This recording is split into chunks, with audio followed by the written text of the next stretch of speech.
Document de révision numéro 10 du chapitre 1 à la page 6. Alors, les moutons d'Alain. Alors, on a lu tout le problème. Je vous donne des petites indications. Puis ça, là, ces indications-là, je vous suggère de vous écrire un petit raccourci sur votre feuille de mémoire. Ça va vous être très utile dans les examens. Voyez-en mon expérience. Danick? Hein? Écoutez pas? Regarde. Alors, la première chose que je vous dis, on commence par trouver les coordonnées des points sans calcul. Il y a plein d'affaires qu'on est capable déjà de trouver les coordonnées, puis il n'y a même pas de calcul à faire. Alors, si on regarde d'abord ici, on dit que quand on est sur l'axe des X, ben, les points qui sont sur l'axe des X, il y a le Y que je sais déjà qui vaut 0. Donc, ce point-là, je ne connais pas le X, mais je sais que le Y vaut 0. Le point B, c'est l'origine, je connais ses coordonnées au complet, c'est 0, 0. Ensuite, les points qui sont sur l'axe des Y, ben, il y en a 2. Donc, le point G, le Y, je ne le connais pas encore, mais le X, je le connais, c'est 0. Même chose pour le A. Le X, je sais qu'il vaut 0. Le Y, on ne le connaît pas encore. Oui.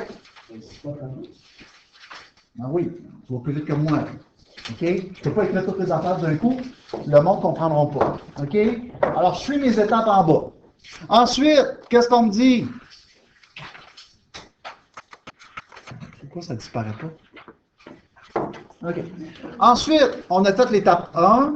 La deuxième partie, on me dit, les points sur une droite horizontale ont tous le même Y. J'en ai-tu une droite horizontale?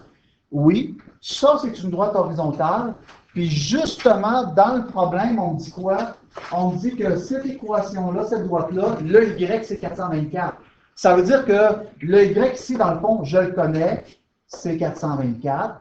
Le point ici, le Y, je le connais, c'est 424. Le X, je ne le connais pas. Même chose ici, le Y, c'est 424. Même chose, le X, je ne le connais pas. On continue, même chose, on me dit que quand j'ai des droites qui sont verticales, si je connais le X de lui, je connais aussi le X de lui. Ils ont le même X, ils sont un par-dessus l'autre. Mais là, on n'a pas d'information pour celui-là. Alors, je viens de faire la première étape. L'étape numéro 2, donc ça c'est fait. Étape numéro 2. Travailler à trouver les points situés sur la droite de l'équation donnée. Bien, dans les informations qu'on a lues tout à l'heure, on nous donne l'équation d'une droite. On nous donne cette équation-là. Bien, si on regarde dans notre graphique, cette équation-là, c'est cette droite-là. On se rappelle, ici, on voit ici que dans cette équation-là, le A, c'est quoi? C'est 2. Puis le B, c'est 40. Le B, c'est mon ordonnée d'origine. Bien, justement, le point G, je le connais maintenant. Je sais qu'ici, ça vaut 40. Ça veut dire que dans le fond, la coordonnée ici que je ne connaissais pas, c'est 40. Vous vous rappelez, tantôt, je vous avais dit que si on regarde sur cette droite-là, le F, je ne connais ni le X, ni le Y. Je ne peux rien faire. Mais puisque j'ai l'équation d'une droite, on avait dit que quand on connaît l'équation d'une droite, s'il y a des données que je connais seulement une information, je suis capable de la trouver.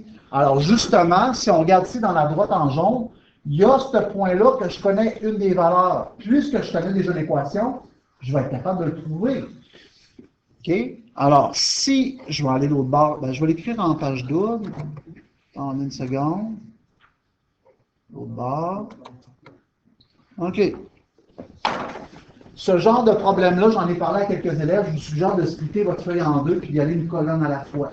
Parce que ça prend, il y a beaucoup de calculs, puis des fois, on manque un petit peu de place. OK. Alors, on vient de dire que je peux trouver mon point E. Donc, mon point E, on sait que le X, on ne le connaît pas, mais le Y, on sait que c'est 424. Je connais mon équation Y est égale à 2X plus 40. Je remplace le Y que je connais. 424 est égal à 2X plus 40. Et tout ce qui me reste à faire maintenant, c'est d'isoler mon X. Donc, pour isoler mon X, moins 40. Et quand on fait ça, ça donne 384 est égal à 2X.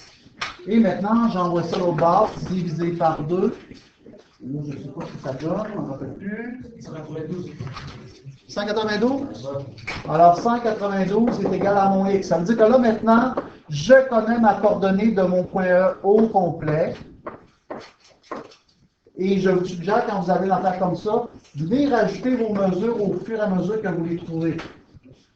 Bon, comme j'ai dit, le point F, je ne peux pas me servir de l'équation, je ne connais ni le X ni le Y.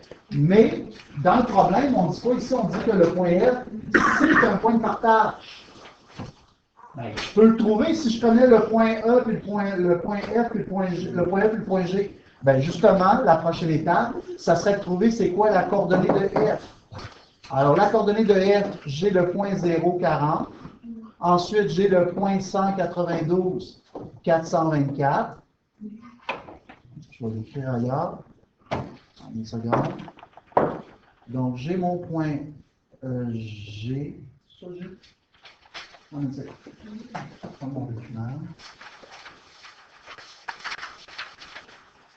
J'essaie de le faire de mémoire, mais là, il n'est pas assez. Donc, le point G, on avait dit que le point G, c'était 0,40. Puis ensuite, le point E, on vient de le trouver. C'est 192, 424. Bon, on va grossir ça un petit peu, c'est concis. Alors, si je fais mon calcul, on avait dit que ici, on part du point G, donc ça va être mon I1, Y1, puis mon 5 sur 3, ça devient quoi en fraction? 5 sur 8.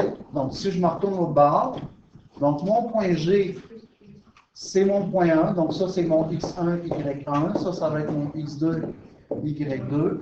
Alors, si je fais maintenant mon point de partage, donc mon point de partage, mon X1 plus ma fraction 5 huitièmes fois mon X2 moins X1, 192 moins 0.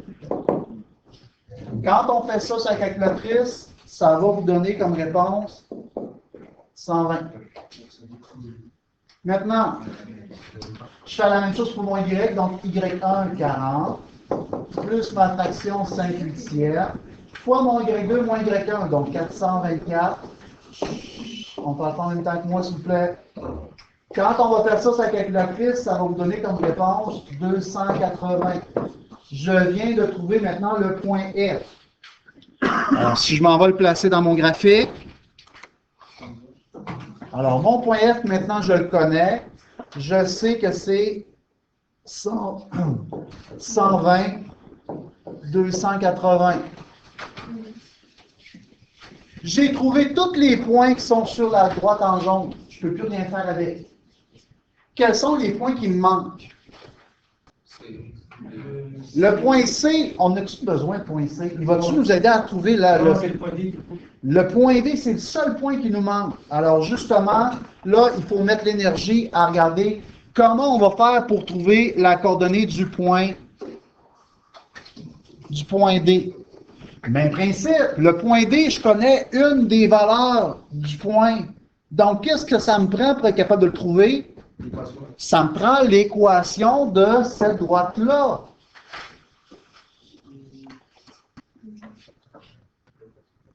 On avait dit tantôt que la droite en bleu, elle est perpendiculaire à la droite en jaune. On l'a déjà, la pente ici de celle en jaune. Notre A1, on avait dit tantôt qu'il est égal à 2. Ça veut dire que là, on connaît déjà notre A2. Notre A2, l'opposé de l'inverse de ça, c'est quoi? Moins 1 sur 2. Alors, si je m'en vais l'autre bord,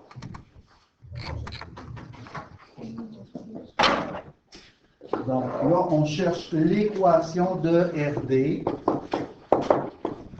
Alors, on avait dit tantôt que le A1 de l'autre équation, c'est 2. Ça veut dire que mon A2, ça va être l'opposé de l'inverse de ça. Donc, l'opposé de l'inverse de ça, c'est moins 1 sur 2. Tout ce qui me reste à trouver maintenant, c'est de trouver mon B. Y moins A fois X. Mais pour faire ça, ça nous prend un point qui est justement sur la droite bleue. La droite bleue, c'est quoi le seul point qu'on connaît? C'est le point F. Le F, on vient de le trouver. Alors, ce qu'on va faire, on va servir du point F qu'on a trouvé pour être capable de calculer notre point de partage. Alors, le point F, on avait dit que le X, c'était 120. Le Y, c'était 280. Donc, si je remplace, mon B va être égal à 280 moins la pente, moins une demi. moins une demi, multiplié par mon x, 120. Quand on fait ça sur la calculatrice, on va trouver que le b va être égal à 340. Donc, maintenant, je connais mon équation. Y est égal à moins une demi fois x plus 340. Là, je suis capable de trouver le dernier point qui me manque. Okay. Alors, on avait dit que le point B, on ne connaissait pas le x, mais on connaissait le y. Donc, je remplace ce que je connais dans mon équation. Donc, au lieu d'écrire y, je remplace par 0, est égal à moins une demi-x plus 340. Et là, évidemment, il faut que j'isole mon x. Pas facile, ce genre de problème-là. OK? Alors, pour isoler mon x, j'envoie ça de l'autre côté, ça devient moins 340 est égal à moins une demi-x. Et pour isoler mon x, qu'est-ce qu'il reste à envoyer de l'autre bord? Divisé par moins une demi. Et quand on fait ça sur la calculatrice, on trouve que le x va être égal à 680. Ça veut dire que maintenant, je connais la coordonnée de D qui est 680, 0. Je m'en vais l'autre bord. Je vais aller le placer dans mon graphique. Donc, ça ici, je sais que c'est 680. Essayez tout le temps de garder une logique, là. Ce que vous écrivez comme chiffre, ça marche-tu? Ici, on a trouvé que le x ici était 120. Ici, on a trouvé que le x est 192. Puis ici, on a trouvé que le x, c'est 180. Ça marche. C'est pas mal logique. C'est à peu près 100, 200, 300, 400, 500, 600. Ça marche. Si vous voyez des fois qu'il y a des affaires qui n'ont pas de logique, si tu es rendu genre ici à 500, tu es rendu à, je sais pas moi, tu es rendu à 800 ici, puis là tu es rendu à 600, il y a quoi qui ne marche pas là. C'est graduellement croissant. Même chose pour les Y. On a trouvé les 3 points. Qu'est-ce qu'il nous reste à faire? Ben là, tout ce qu'il nous reste à faire, c'est de prendre notre triangle. On a 3 côtés. Comment on va faire pour trouver les mesures des côtés? La distance. Distance entre 2 points. Alors là, si je retourne au bord dans ma page de calcul, alors là, je vais avec mes calculs de distance. Alors, si je regarde ma première distance, donc on avait dit qu'on a 3 distances à trouver. On a la distance entre E et F à trouver. On a la distance entre E et B à trouver.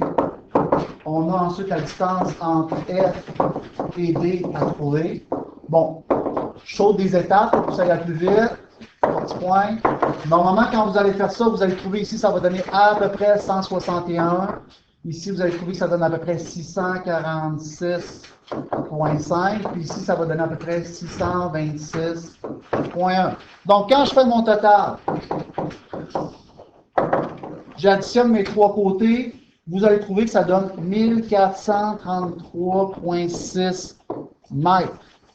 On avait dit qu'on ne peut pas acheter de fraction au niveau de la clôture. Donc, vu que ça me donne ça, qu'est-ce que je fais? Je prends-tu 1433 mètres de clôture ou 1434? 1434. OK? Donc, 1434. Et là, ben, on peut maintenant calculer le coût. Donc, le coût, on avait dit qu'à toutes les 3 mètres, ça, à toutes les 3 mètres, ça coûte 20 $. Donc, je vais faire ça. Divisé par 3 mètres, multiplié par 20 $. Et quand on fait ça, normalement, vous allez trouver que la réponse finale, c'est 9 560 $.